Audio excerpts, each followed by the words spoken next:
विद्यालय शाळेत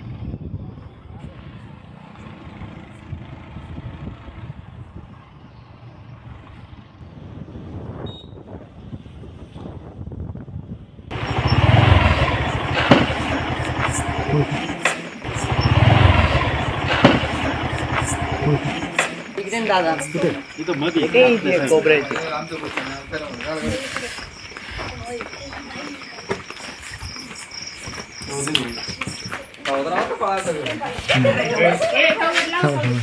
मावशी नो फक्त कोणीच आवाज करू नका शांत राहा फक्त बघा तिथे आवाज करू नका अजिबात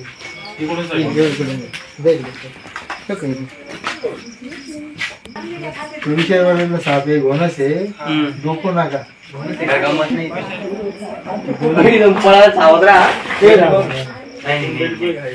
शांत शांत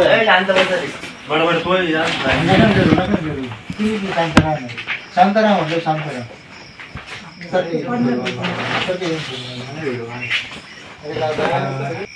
या ठिकाणी आलो आपण कोकणगावमध्ये आणि कोकणगावमध्ये वरचा मळा म्हणून हा भाग आहे आणि इथे गणेश मंडळ आहे इथे आणि थोड्या वेळापूर्वी त्यांनी कॉल केला होता की गणेश मंडळाचा जो देखावा त्यांनी केलेला आहे गणपती जिथे बसवला आहे तिथे कोपऱ्यामध्ये एक साप त्यांनी बघितला आणि थोड्या वेळापूर्वी आपल्याला त्यांनी कॉल केला होता आणि फोटो पाहिल्यानंतर आपल्याला तिथे कळलं होतं की रसर वायपर आहे त्याला घोणस म्हणतात आणि भारतामध्ये जे 4 प्रमुख विषारी साप सापडतात त्याच्यापैकी हा 4 नंबरचा अतिविषारी वर्गातला साप आहे आणि घोणस आणि अजगर याच्यामधला फरक कळत नाही अगदी दिसायला तो अजगरासारखा असतो पण अजगर मात्र बिनविषारी आणि घोणस विषारी पण दोघांमध्ये गल्लत झाल्यानंतर मात्र त्या ठिकाणी गल्लत झाल्यामुळे कदाचित अजगर समजून घोणसाजवळ जाण्याचा काही जण प्रयत्न करत असतात पण समोर तुम्हाला दिसते इथे की मनोबाच्या अगदी कोपऱ्यामध्ये एका बाजूला घोणस बसलेलं आहे. शांतपणे बसणारे ते साप असतात. रात्रीचे पण ते बाहेर निघतात आणि घोणसाचं वैशिष्ट्य आहे की ते एका जागेवरती बसल्यानंतर बरेच तास एका जागेवरती बसू शकतात आणि चुंबळ करून बसण्याची त्याची सवय असते. ते दिसते आपल्याला कोपऱ्यामध्ये, आपण बघू स्क्रीनवरती की चुंबळ करून ते बसतात. आणि अतिविषारी वर्गातला हा साप जरी असला तरी त्याचं वैशिष्ट्य आहे तो कोणत्याही दिशेला कशी उडी मारू शकतो आणि अशी जर उडी मारली तर कदाचित तो अगदी 20 फुटापर्यंत आक्रमण आपल्याला करू शकतो. आणि हे माहिती नसल्यामुळे बरेच जण त्याच्या जवळ जायचा प्रयत्न करतात. टीव्ही समोर जर पाहिलं तर घोणसाला आपण जेव्हा बाहेर येऊ तेव्हा तुम्हाला कळेल की त्याच्या अंगावरती शंकरपाळीचं डिझाईन असतं, डोकं मोठे, डोळे बडबडी, ते नागपुड्या स्पष्टपणे दिसतात.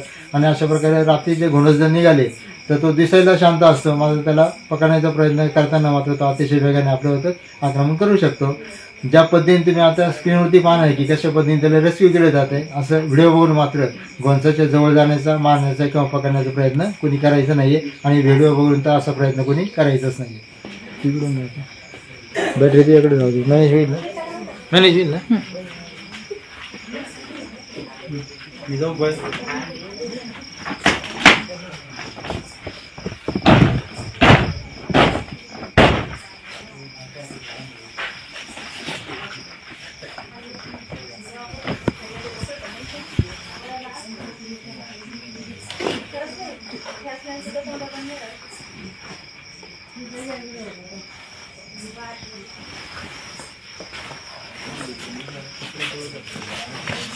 समोर तुम्हाला दिसते इथे की त्याच्या जवळ जायचा प्रयत्न केला तर ते शिट्टीसारखा आवाज बाहेर काढतात आणि त्याला शिट्टी वाजवणारा साप असं म्हणतात. पण याला शिट्टी नाही वाजवता येत, पण जोरात तो मात्र हवा आतमध्ये उडून तेवढ्याच वेगाने हवा सोडू शकतो. तर त्याच्या अंगावरती तुम्हाला दिसतंय की शंकरपाळ्यांसारख्या तिन्ही बाजूनी डाग असतात, ओळी असतात आणि कोणत्याही दिशेला उडी मारण्यामध्ये पट्याच असणारा हा साप.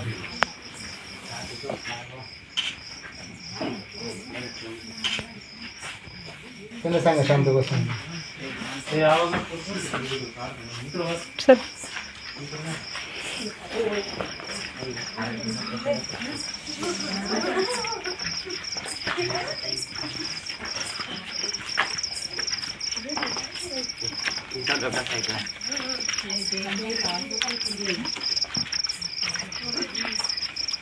ठिकाणी तुम्हाला दिसतंय की मान उचलून ते आक्रमण करण्याचा प्रयत्न करू शकतात आणि त्याला जर आणखी भीती वाटली तर शिट्टीसारखा आवाज पण ते बाहेर काढू शकतात. समोर तुम्हाला दिसतंय आणि कदाचित भक्ष्याच्या शोधात इथे आलेलं आहे, कारण त्याच्या स्किनवरून आपल्याला कळतंय की याला भक्ष्याची गरज आहे, भूक लागलेली आहे आणि कदाचित भक्ष्य त्याला न मिळाल्यामुळे एका जागेवर तो शांतपणे बसला असेल.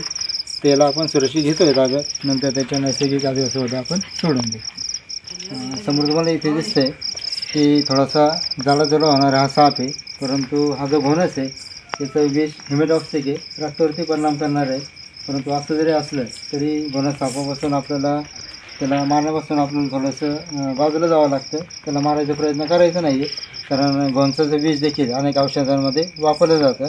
त्याच्यामुळे असे विषारी साप जरी असतील तरी त्यांना वाचवावं लागतं. समोर तुम्हाला दिसतं इथे आपण सुरक्षितपणे घेतो याला ताब्यात.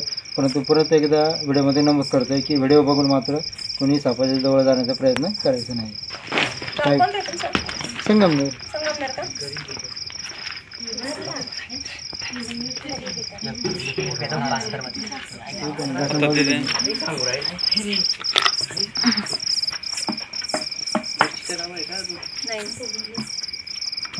तिथे आपल्याला न्यायालयात असतं, या ठिकाणी बॉटलिंग करायला लागतं त्याला आपल्याला, कारण मी बाहेर असल्यामुळे तिथे आपल्याजवळ नव्हतं. परंतु अशा पद्धतीने त्याला बॉटलिंग करून घेतो आपण ताब्यात आणि ताब्यात घेतली होती पुन्हा त्याच्या नैसर्गिक आदिवासात सोडून देऊ.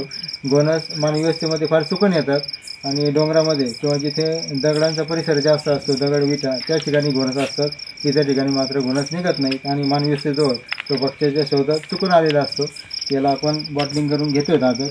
आणि पुन्हा एकदा नमूद करतोय सारखे की व्हिडिओ बघून मात्र कोणी सापाच्या जवळ जायचा प्रयत्न करायचा नाही आणि त्यातल्या त्यात घोणस असेल तर असं जवळ जाण्याचा अजिबात प्रयत्न करायचा नाही.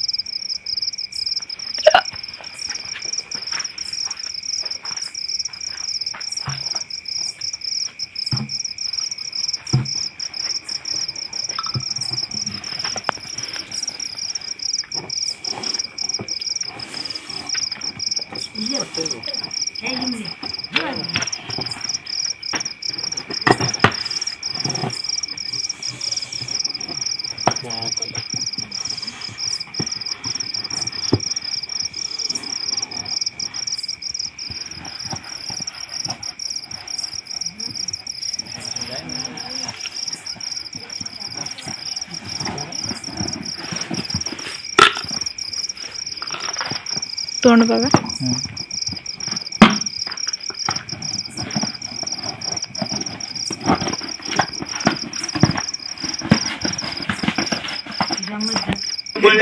अहो इथं माझ्यावर डिपेंड आहे सगळं.